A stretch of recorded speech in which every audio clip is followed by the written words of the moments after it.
Our first series welcomes topic experts using the ISPA 8 investments to frame the conversation, showcasing Scotland's whole systems approach through a long-term health condition lens. Good morning, everyone, and thank you for joining us for the Movement in Conversations podcast. This morning, I'm Emma Anderson from the Movement for Health team, and I am delighted to be joined by three experts within Scotland's active places of learning. This is our theme for today, and I'd like to introduce you all to Professor Nanette Mutrie, who has worked in this field for a long time. Nanette, I hope you don't mind me saying that. No, that's good. Accurate. The Professor Emerita with the Physical Activity and Health Research Centre with the University of Edinburgh. We're also joined by Grant Sutherland, Active Campus Coordinator at Glasgow's Kelvin College. Good morning, Grant. And finally, Dr. Josie Booth is a Senior Lecturer in Developmental Psychology at Moray House School of Education and Sport with the University of Edinburgh. Morning. It's lovely to see you all today. Thank you for joining us. Welcome. And we've got some time this morning to talk through Scotland's work in this very important area of places of learning.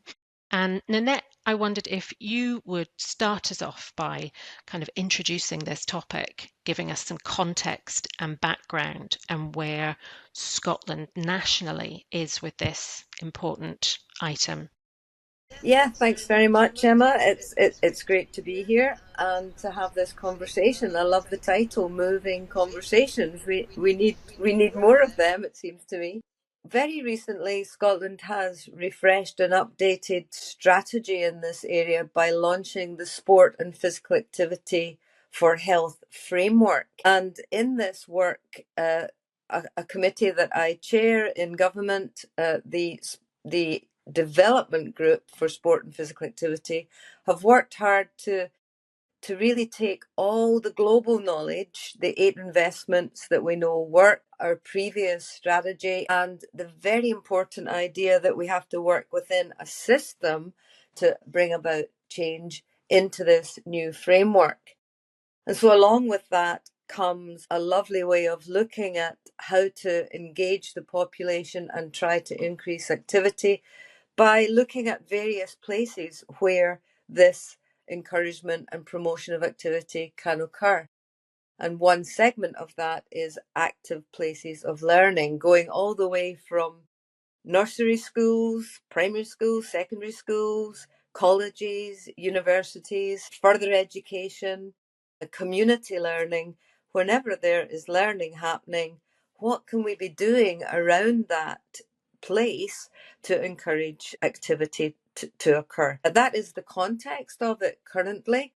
But you know what? We've had this going on in Scotland since our very first strategy in 2003, in which the strategy was to give every child 2 hours of physical education per week. And when we started that strategy, 5% of schools had achieved that, primary or secondary. By 2017, almost 100% of schools had achieved that. So having a focus on schools and learning really worked. Having that regular physical education has been a long-standing and very successful part of Scotland's approach to at least the school element of active places of learning. And I really hope that continues. Of course, we want to see physical education very much at the forefront of what happens in schools to help children become more active. Excellent. Thank you. Lovely introduction, Nanette. Thank you so much. That feels to me like there could be a lot of people involved within making that happen in a school. So obviously you have Education Scotland, and then you have all the local authorities as well. Josie, can I come to you and talk about the evidence and research that supports this narrative in Scotland? Yeah, absolutely, Emma. So there's substantial research evidence showing the benefits of physical activity for a wide range of our outcomes. So it's beneficial for health, and that's undisputed, but it's also beneficial for our cognitive outcomes, so things such as our memory, our attention, our ability to focus on what we're doing. And there's substantial research evidence that would show that physical activity is related to brain structure and function, and that is then related to children's academic attainment as well. And I should say I'm talking about children and young people because that's my area of expertise, but it also is across the lifespan, so it's not just about when we're young. And actually, Nanette would be happy that most of the evidence is when we're youngest or when we're oldest. So there's good evidence there. And from a research perspective, there's lots of these very big umbrella reviews where people have reviewed all of the reviews of the evidence. And people have said that there's actually causal evidence of the relationship between physical activity and cognition. And as scientists, we don't ever really say anything causes anything. We're too... We don't use that language. So when somebody writes in a publication that there's causal evidence, they're very, very sure of that. So what this means for educators, and I mean that broadly speaking, is that we shouldn't be thinking of having to trade between physical activity and time for learning, that actually those two things are so well related that they're both beneficial for each other. From teaching perspective, you don't have to say, oh, well, we haven't got time to add in an extra 10 minutes movement a day because we need to focus on maths. And actually, sometimes we all know that just stepping away from sitting down and doing something actually refreshes our attention. We can focus more when we get back to it. And actually, as well as the health benefits, that ability to really focus has that additional impact for learning. So I think the message from the research is quite clear. And as Nanette will say, there's also the benefits for our mental health as well. And children and all of us, we can't learn if we're not healthy and happy. So I think there's good evidence there. That's lovely. Thank you. I really like that explanation of the fact that it all coexists together. So it isn't about taking away from a lesson in something to do physical activity. Everything exists together and it all supports one another and the benefits for physical activity. I wondered around neurodiverse children within the system, Josie, and I know that movement breaks and introduction to changes of environment and things can be very beneficial, but also a bit tricky to manage potentially. What areas of research is looking into this at the moment? Lots, I would say. Yeah. So the school environment is particularly beneficial because it means you have these universal programs. So thinking about ways to introduce movement for every child, and schools are so skilled at making sure that things they're doing are suitable for everybody. You know, teachers have to make sure that every child in their class is included. So there's lots of good work happening there. And from an evidence point of view, all children will benefit from more movement, but some children in particular might benefit even more. And again, there's good review level evidence to show that children with ADHD, for example, benefit cognitively, but also their ADHD symptoms can be benefited from doing additional movement. But it's not just children with ADHD, it's all children, and especially different populations. But intuitively, it makes sense. If you're spending all of your mental energy focusing on keeping your body still in your seat and not fidgeting and not moving, then you haven't got that mental energy to actually listen to what the teacher's saying or to think about what you're trying to learn. And sometimes just being able to have that flexibility to stand up when you feel it's the right time to stand up, or just knowing that there's an opportunity for you to move in a little bit, or actually introducing and pairing movement with your learning, what we call physically active learning, can be a real benefit for so many children. And there's some brilliant examples of not only movement breaks like the Daily Mile, but also this physically active learning really helping all children, but especially some children who are neurodivergent. Excellent. Thank you, Josie. Grant, I'm wondering about what this looks like in reality. So you work across campus, and can you tell us a bit more about your role and what the ambition behind that is and what that looks like on a day-to-day? It's probably quite different, but if you can give us a flavour, that would be great. Yeah, no problem, Emma. Just to say as well, it's great to be on. Really enjoying the conversation so far. So my role is quite a new role. I've been in the position now for about a year and 3 months. So the Active Campus Coordinator role was established through Scottish Student Sport, Sport Scotland and Colleges Scotland. And essentially they felt there was a gap in between schools and the university setting for colleges to have someone employed who was that go-to person who would connect the students and the staff with more physical activity opportunities. So my role is essentially creating the sports clubs, fitness classes, different events for both staff at the college and the students to partake in, whether that be within college hours or even out with college hours as well. And a lot of what has been touched on by both Nanette and Josie there is evident in what I'm seeing on the campuses on a day-to-day basis. So for instance, we've got a take a break slide that we've got out to a lot of the lecturers at the college, which is essentially something that they can implement within their presentations that say to the students, go and have 5 minutes, go and have 10 minutes to go and have a walk around campus, get your body moving, and then come back and see if there's a difference when the students come back to how they engage with their learning as well. And we're seeing some fantastic evidence with different departments at the college. So we have a large population of ESOL students, so they're students for English for speakers of other languages. And what we're finding is that during their class times, we are doing a lot of different physical activity with the guys and team building activities as well. And of course, for the added challenge that they have with the communication barrier, their learning when they're partaking in physical activity is really evident, so it's great to see. Can I jump in, Emma?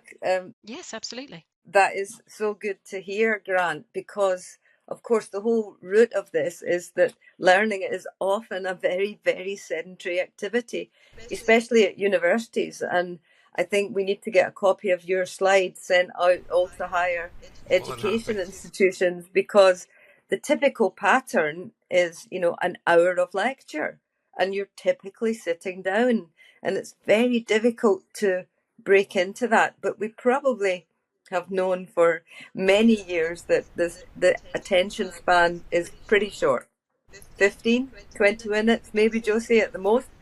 So we all need to get up and move, not only for our concentration and ability to process the learning that we're doing, but also because we know now that sitting down is a pretty risky business. And to extend it through our learning is just adding to the problems. And small breaks in that sitting down enhances your metabolism, makes the muscles respond, your brain responds to that. And this is why it's good for our concentration, but it's very good for our physical health as well, not to be sitting down all day. So well done with those slides. Can I also add to that? No, carry on. I think we're very comfortable, as a nation, with the idea that young children are allowed to move a lot. And if you look at our education system, primary schools, children are sitting down a lot, but their lessons tend to be a bit more fluid, especially early years of primary. And as we go through our education system, we constrain and expect everybody to be much more comfortable with this idea of sitting still. So secondary schools, pupils will have a double lesson where they sit and they're not given a break. They're not moving within their classes, so they're very focused. And then they've got 5 minutes to get to the next lesson where they do it again.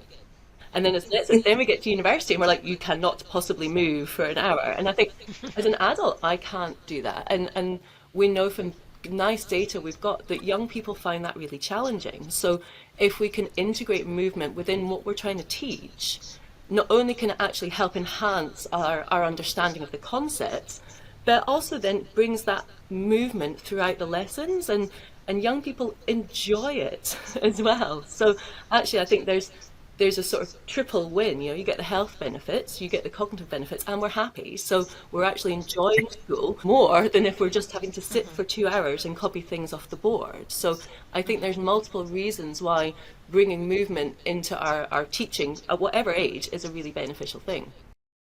Absolutely. And I was reflecting there, Josie, on that enjoyment aspect of it. I think to enhance an individual's experience of their education in any way, shape, or form is really imperative.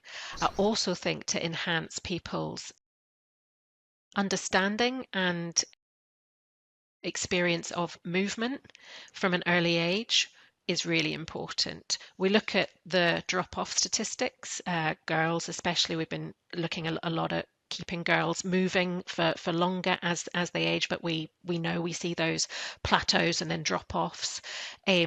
I think more positive experiences and more inclusive experiences from a young age within an education setting, as well as others, will really support seeing hopefully a shift within those patterns that we have seen before. Yeah, and I think it's important to not take away from what Nanette started by saying about physical education. Physical education is very different from talking about that holistic physical activity.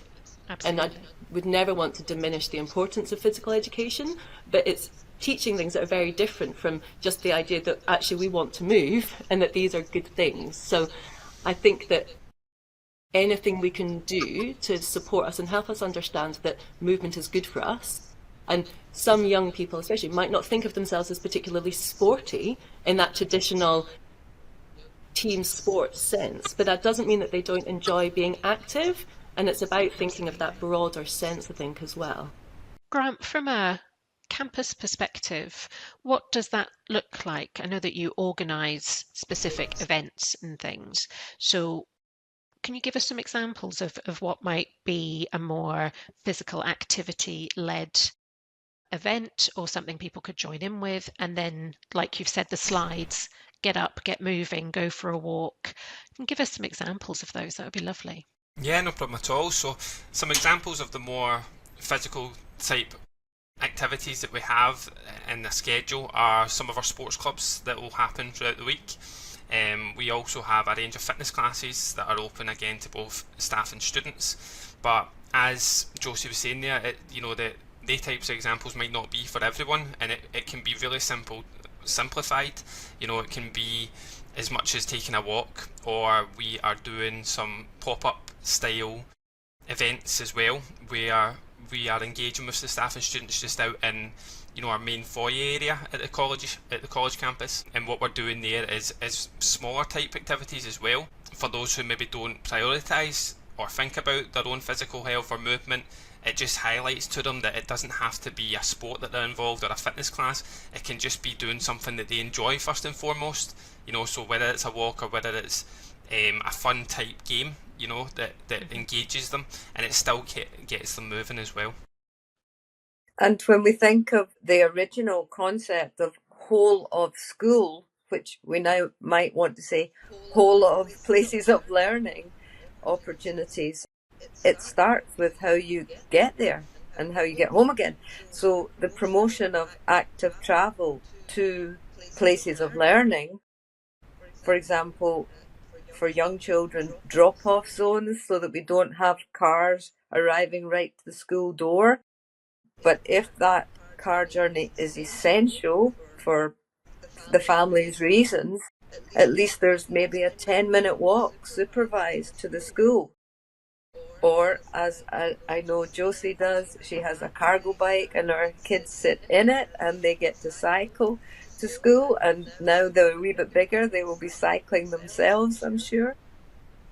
Or walking to and from public transport. And in Glasgow, I know that all of the colleges and universities have the Glasgow scheme of rental bikes positioned around them to try and encourage people to take that active route. So that it's the whole of the day, really, that this promotional effort extends to. And some people may get all the activity they need through active travel. So it's a superb way of encouraging activity, especially if people don't feel that sports and fitness classes are something that they want to do.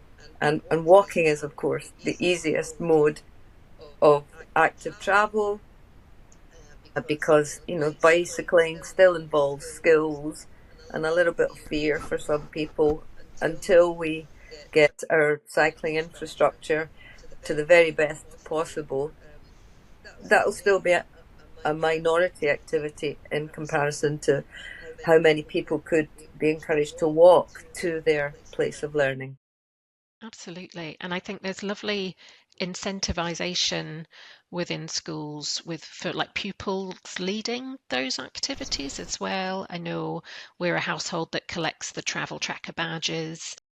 all the uniforms are emblazoned with them as a mark of pride for how they actively choose to travel to school. And that's really nice that conversation can be led by them as well. So there's obviously a lot of work going on in the schools to understand the importance of active travel and for physical activity, but obviously for climate and environmental reasons as well, which is really encouraging. And those safe zones around schools for drop-offs. So in terms of risk and safety, see a lot of positive changes going on there too, which is lovely. There are also some nice examples of schools who are leading early morning activities where they might have a high proportion of pupils who are not actively commuting to school. They're putting on things, I'm thinking of one school in particular, where they do ballroom dancing, led by the head teacher prior to school starting, in recognition of that fact that actually it sets you up for the day. And just having that, walk or cycle or scoot or a little bit of movement in the morning means that children are then coming in school and they're ready to learn. I think we all feel that benefit of having that bit of movement on our way into work or wherever we're going.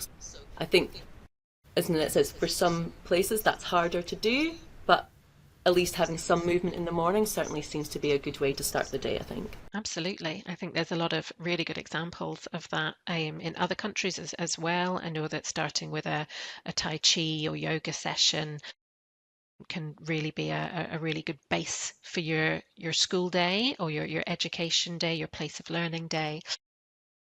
It was just, love the ballroom dancing. I was thinking about the next conference I go to, Nanette, if you could start us off with some moves, that would be super.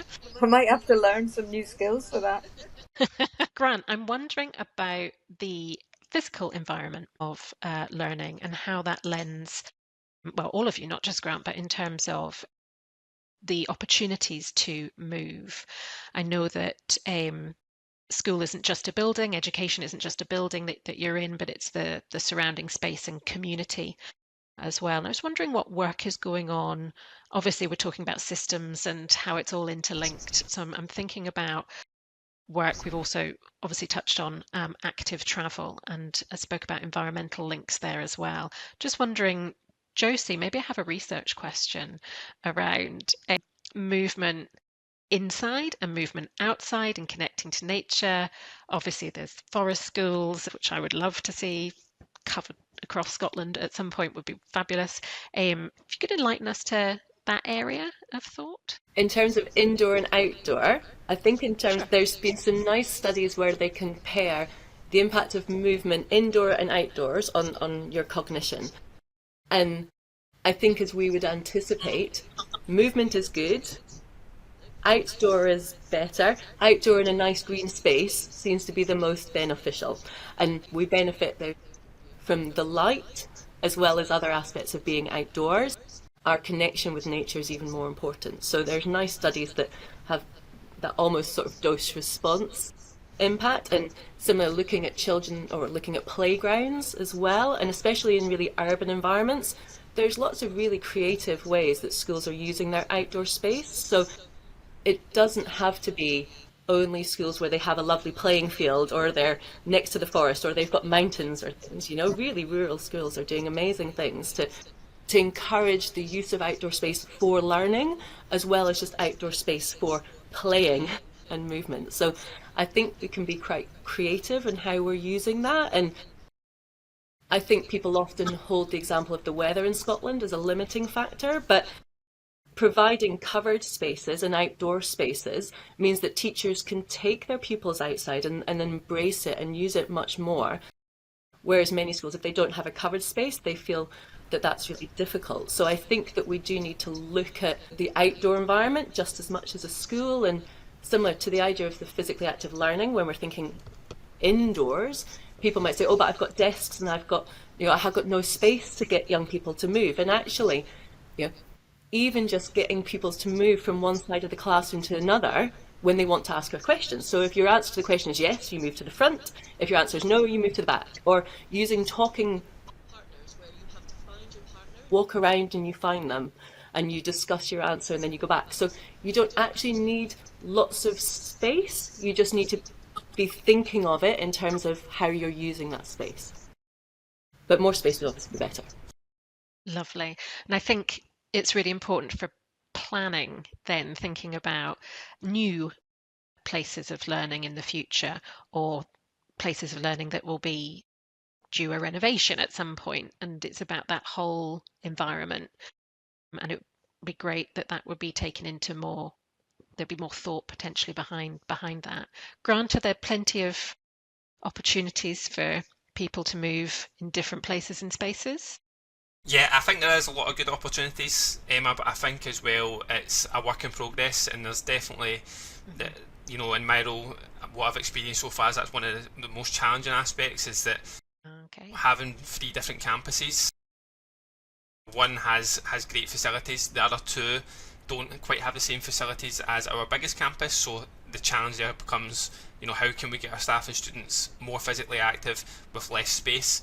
And obviously touching on what Josie said again there, it's being creative in the space that you do have and what you can do indoors, and then the partnership working that comes with engaging with other organisations to try and see what we can do outdoors as well. So an example for us at Kelvin, we are very fortunate, we've got a great partnership with Pinkston Water Sports Facility, and we do a lot of adventure sports for our students, and we've got that link there, which is fantastic. We're able to get staff and students out to Pinkston and they can do different type of water sport activities, you know, so that's a really good example of, you know, a physical activity outdoors and a partnership that's well established there, and we're just trying to create more partnerships for the other campuses as well.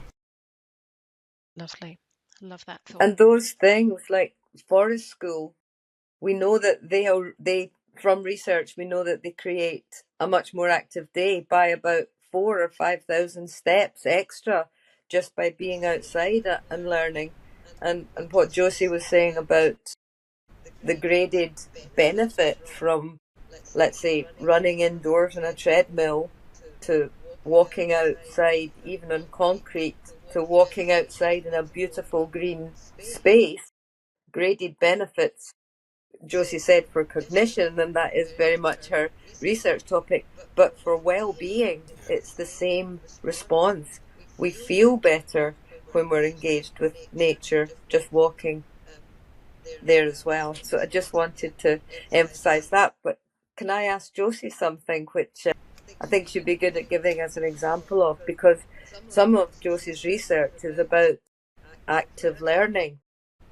And she said the words, but I'd really like a wee example of, you know, how do you teach maths or numbers through activity or something like that? Can you give us an example? Yeah, thanks, Nanette. I think the most of the evidence that's looked at physically active learning, the biggest effects have been for maths, because it's the easiest thing to pair movement with maths, and getting children to stand up and do jumping jacks when they're counting, you know, or my daughter's teacher had the kids outside and was holding up her fingers to show the number, and when they saw the number they then had to find that number of children and then get into the shape that they'd been told, you know, and just aligning it. And it was a lovely example. It needed no extra equipment, probably didn't need a lot of extra planning, just needed it to be dry, you know, so she just and actually it was that really nice recognition of her class probably just needed a little bit of time outside and moving, you know, in order to then focus them. But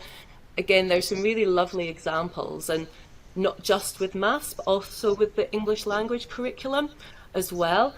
We've done some work where we've had very young children stepping on different letters to make words, you know, and hopping, and the teachers have been really positive about this and using the idea of dramatization, so getting children to act out different vocabulary and things. And again, people think, oh, that works with younger children, but it can still work with older people as well. You know, we all like that idea of being able to be a bit theatrical. Some children really like it, some people don't, but most educators have this toolbox and they try lots of different things, and they know their class and say that will work with that class, and that might not work so well. So there are good examples, and I think the best bets are things where you pair the movement with what you're trying to learn, and we call that embodied cognition, and that can actually even more enhance our learning because we're using our body. So balance, for example, just standing on one foot I realise you can't see my foot, but I'm standing on it now.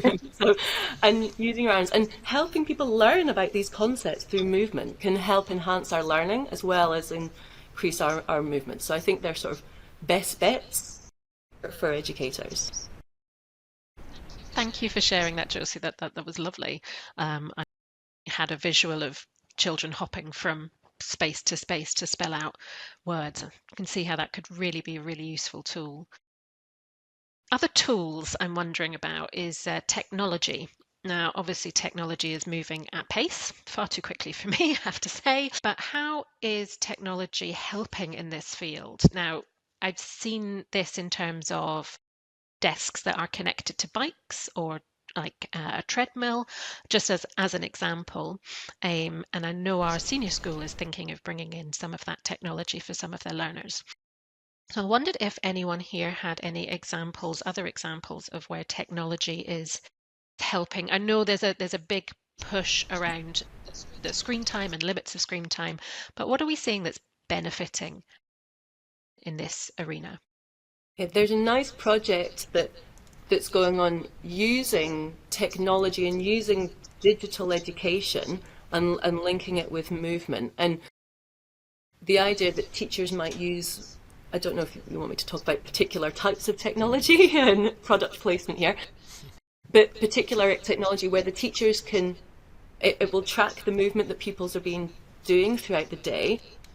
The data goes into a teaching database so that the teachers can use that data as they're teaching. That data can also be used to then teach children about, well, where their data goes, so data security, but also about doing graphs, and things like that. So there's multiple different ways that teachers can link that. And I think in Scotland, certainly teachers have that ability to be able to pull across different curricular areas and in one topic. So there's some really nice examples of these where data is and technology is being used across each of these areas, but very much making it movement data. I love that. I love thinking about making your own data in real time and I can see that being a real reciprocity for the learner, being really acute with that type of work. Instantly going to try that with one of mine. It's really good. Any other examples or in the I've got technology one field? right here. Go on, Nanette. My sit to stand desk, which moves up and down. Now, this is electric. I'm not deeply happy with that, but you can also get a hand cranked one, which would be better and therefore less expensive. So just getting away from the idea that you're sitting down to learn and that by changing your position, it does you good. As we mentioned previously, it might reset your concentration level, or it might just make your blood flow in a different way and therefore enhance your physical well-being. So the sit to stand desk or some kind of manufactured ability to do that, pile books together and stand up. That's what I'm doing right now. I have a pile of books. A DIY version of sit to stand desks in all places of learning would be great, but brand new lecture theatres that we see in universities are very, very stuck with a seat and a desk still. So we're a long way to go. Work in progress, as Grant mentioned. Some of that ambition there. I think that's an easy thing to overcome. Thinking about, Grant, your idea with slides. In a very traditional lecture theatre, letting people know that it's okay if they stand at the side. And I always have that with my students, but you still have students who say, oh, well, I feel like I can't sit down for so long. I'm like, I'm fine with you going and just stand at the back, stand at the side. You're not obscuring anybody's view. And then let people know that that's a good thing to do and that people have that choice. And I think that is maybe an easy way, but people just think that they can't do it or that somebody will look at them so they don't necessarily feel comfortable, whereas letting people know that's acceptable can help. Yeah, absolutely. Absolutely. A lot of people need permission sometimes, isn't it? It feels like, yes, I have permission. What we're doing now with technology, I think we are seeing, the benefits of technology. So when we're talking about our standing desk there, we've got a number of the staff at the college now using standing desks, and I think with staff doing that is then further highlighting to students, why they're using a standing desk, and it's raising the question in the student's mind, and that can then help the staff to engage with the students to say, I'm using it for this reason. And I think we're finding that through technology, data driven, being able to look at your own statistics really helps with engaging students as well. So we've done a number of different sort of small competitions, and that competitive element, it brings it out, and if students can see their own data, then that's great as well. And just to touch on a quick one as well as another example, we have just signed up for the Pass for All Step Challenge today. So in my other browser there, I can see a lot of people's steps, and I know I need to get out myself. So again, just a small example there. We actually have 35 staff members at Kelvin signed up to that, so 5 different teams. And again, it just shows the appetite there from staff Excellent. members as well. Love that nudge theory in action. Really enjoy that. Thank you for the advert as well for Pass for All Step Count Challenge.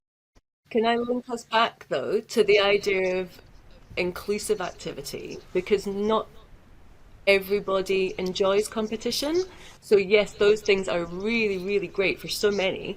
But I think, again, it's that idea that it can't be sort of forced on young people, because certainly we know from the Daily Mile research, when schools make it competitive, that ends up having a sort of a negative impact for some students, because it shouldn't be competitive. It's about enjoying movement, not about I have to go faster, I have to beat that, because many children know they're not the fastest in the class.